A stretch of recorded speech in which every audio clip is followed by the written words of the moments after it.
नमस्कार। जिंदगी सिर्फ बड़े फैसलों से नहीं बनती, बल्कि उन छोटी-छोटी फाइन लाइन से बनती हैं, जो हमें रोज किसी ना किसी मोड़ पर मिल जाती हैं।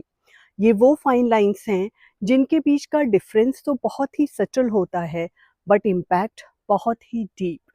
जैसे कि there is a very fine line between love and possessiveness, care and control, confidence and over confidence, अकेलेपन और सुकून के बीच में, प्लानिंग एंड ओवर थिंकिंग के बीच में, एम्बिशन एंड ग्रीडीनेस के बीच में, वक्त के साथ साथ बदलने में और खुद को खो देने के बीच में।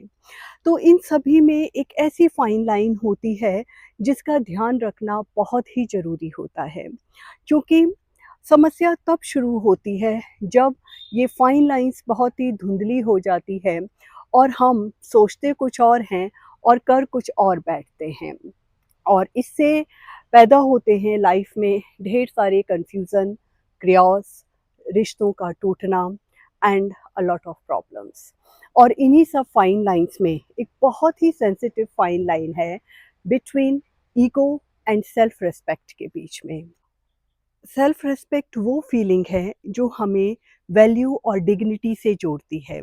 दूसरों की रिस्पेक्ट करने के साथ साथ खुद को भी इम्पोर्टेंस देना, खुद की भी वैल्यू करना, खुद को कमज़ोर ना समझना, ये सभी सेल्फ रिस्पेक्ट में आता है। सेल्फ रिस्पेक्ट रिश्तों के लिए झुक तो सकती है, पर वो कभी टूटती नहीं है।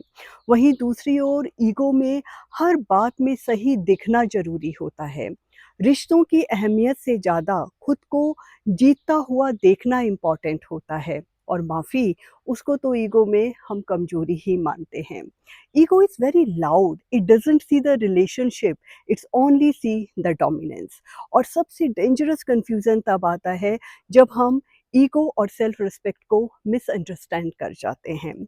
कभी-कभी जब लोग बोलते हैं ना कि मैं ये लाइफ़ का इतना बड़ा स्टेप अपनी सेल्फ रिस्पेक्ट के लिए उठा रही हूँ या उठा रहा हूँ, तो एक क्षण रुक कर ज़रूर समझिएगा, ज़रूर उस अंतर को पहचानिएगा कि ये ईगो है या फिर सेल्फ रिस्पेक्ट है। क्योंकि याद रखिए, जिस निर्णय के बाद अगर आपको शांति और सुकून का एहसास होता है, तो वो निर्णय आपने अपनी सेल्फ रिस्पेक्ट के चलते लिया है। लेकिन जिस डिसीज़न के बाद आपके मन में गुस्सा है या दूसरे को गलत साबित करने की जिद है, तो वो आपकी ईगो है। क्योंकि सेल्फ रिस्पेक्ट हमें स्ट्रॉन्ग बनाती है, जबकि ईगो हमें रिएक्टिव बनाती है। तो इस फाइन लाइन को समझिए और कोई भी गलत डिसीज़न लेने से बचिए। धन्यवाद, नमस्कार, जय हिंद।